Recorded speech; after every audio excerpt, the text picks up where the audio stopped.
TRP তলানিতে থাকার কারণে বন্ধ হয়ে যাচ্ছে জনপ্রিয় এই ধারাবাহিক। বিস্তারিত জানতে ভিডিওটি দেখুন। বহুদিন পর আবারও সিরিয়ালে ফিরল অভিনেতা শন ব্যানার্জি। আর গাছছড়ার অভিনেত্রী অনুষ্কা গোস্বামী মানে বনিকে শনের নায়িকা হিসেবে দেখা যাবে নতুন ধারাবাহিকে।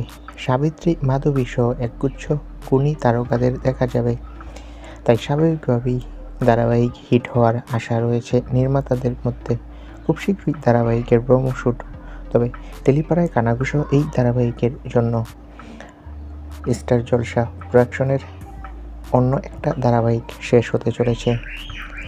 বর্তমানে যিশু সেনগুপ্তর দুটা ধারাবাহিক স্টার জলসায় চলছে, হরগৌরী পাইস হোটেল আর লাভ বিয়ে আজকাল। কিন্তু হরগৌরী পাইস হোটেলের টিআরপি খুবই ভালো, তাই হরগৌরী পাইস হোটেল শেষ হচ্ছে না। শেষ হতে চলেছে তৃণা সাহা আর ওম সাহানির লাভ বিয়ে আজকাল।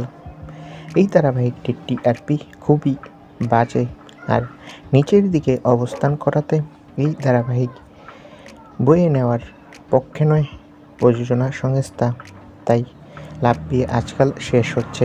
তো বন্ধুরা, তোমাদের কার কার খারাপ লাগবে তৃণা সাহার লাভ বিয়ে আজকাল শেষ হবে বলে কমেন্ট করে জানাবো। ধন্যবাদ।